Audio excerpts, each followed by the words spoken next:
Hi friends, இப்போ தக்காளி விலை கம்மியாக இருக்குது. இந்த டைமில் வந்து இந்த ஊறுகாய் செஞ்சு வச்சுக்கோங்க, சூப்பராக இருக்கும். நான் வந்து 1.5 கிலோ தக்காளி எடுத்து நல்லா வாஷ் பண்ணிவிட்டு இந்த மாதிரி சீவலில் வந்து சீவிக்கிறேன். இந்த மாதிரி தொக்கா கொஞ்சம் இன்னொரு அதை வந்து நம்ம மிக்ஸி ஜாரில் அரைச்சி சேர்த்துக்கலாம். 1 ஸ்பூன் வந்து வெந்தயம், 1/2 ஸ்பூன் வந்து கடுகு வந்து பொன்னிறமாக வறுத்து எடுத்துக்கலாம். இந்த மாதிரி படப்படன்னு பொரியும். ரொம்ப காந்து போயிடுச்சுன்னா ஊறுகாய் டேஸ்ட்டே மாறிடும். அதனால் சிம்மில் வச்சு வருங்க. அப்புறம் வந்து தனி மிளகாய் தூளுக்காக நான் வந்து காஷ்மீரி சில்லி பவுடர், அப்புறம் வீட்டில் இருக்கிற காஞ்ச மிளகா, அதுவும் கொஞ்சம் காரமாக இருக்கும், அதையும் சேர்த்து நல்லா பொடி பண்ணி எடுத்து வச்சாச்சு. இப்போ வந்து அந்த தொக்கா அந்த தக்காளி வந்து அரைச்சி இதில் சேர்த்துட்டு இப்போ அடுப்பில் வச்சாச்சு.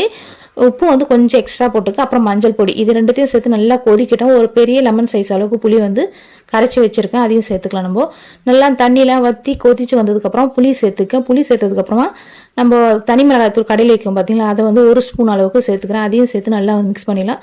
இப்போ லோ ஃப்ளேம்லேயே வச்சு நல்லா தண்ணியெலாம் வற்றி வர அளவுக்கு நல்லா வந்து கொதிக்கிட்டோம். பாருங்கள் தண்ணி எவ்வளோ இருக்குது.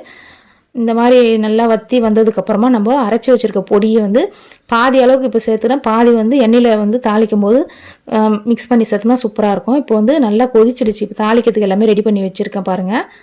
பெருங்காயம், கடுகு, சீரகம், கருவேப்பிலை, பூண்டு, நம்ம அரைச்ச பொடி, தனி மிளகாய்த்தூள், அதுக்கப்புறம் மஞ்சள் தூள், நல்லெண்ணெய் சேர்த்துட்டு கடுகு சீரகம் சேர்த்துக்குங்க. அப்புறம் தட்டி வச்ச பூண்டு வந்து சேர்த்துக்கிறேன். பூண்டு வந்து நல்லா வந்து பொன்னிறமாக வரணும். அதுக்கப்புறமா கருவேப்பிலை சேர்த்துங்க, அதுவும் வந்து பார்த்திங்கன்னா நல்லா பொரிஞ்சிடணும். அப்புறம் பெருங்காயத்தூள், அதுக்கப்புறம் நம்ம எடுத்து வச்சுருக்க பொடி, மிளகாய்த்தூள், மஞ்சள் தூள், இது எல்லாத்தையும் கேஸ் ஆஃப் பண்ணிவிட்டு சேர்த்துட்டு நம்ம ஆல்ரெடி வந்து ரெடி பண்ணியிருக்க ஊறுகாய் சேர்த்துக்குங்க.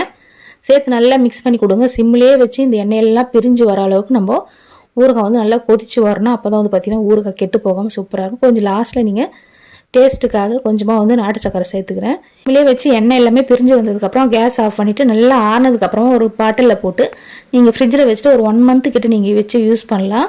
கண்டிப்பாக ட்ரை பண்ணி பாருங்கள். ட்ரை பண்ணி பார்த்துட்டு எனக்கு எப்படி இருக்குன்னு சொல்லிட்டு கமெண்ட் பண்ணுங்கள். இந்த வீடியோ பிடிச்சா மறக்காமல் லைக் பண்ணுங்கள், ஷேர் பண்ணுங்கள், சப்ஸ்கிரைப் பண்ணுங்கள் ஃப்ரெண்ட்ஸ். தேங்க்ஸ் ஃபார் வாட்சிங்.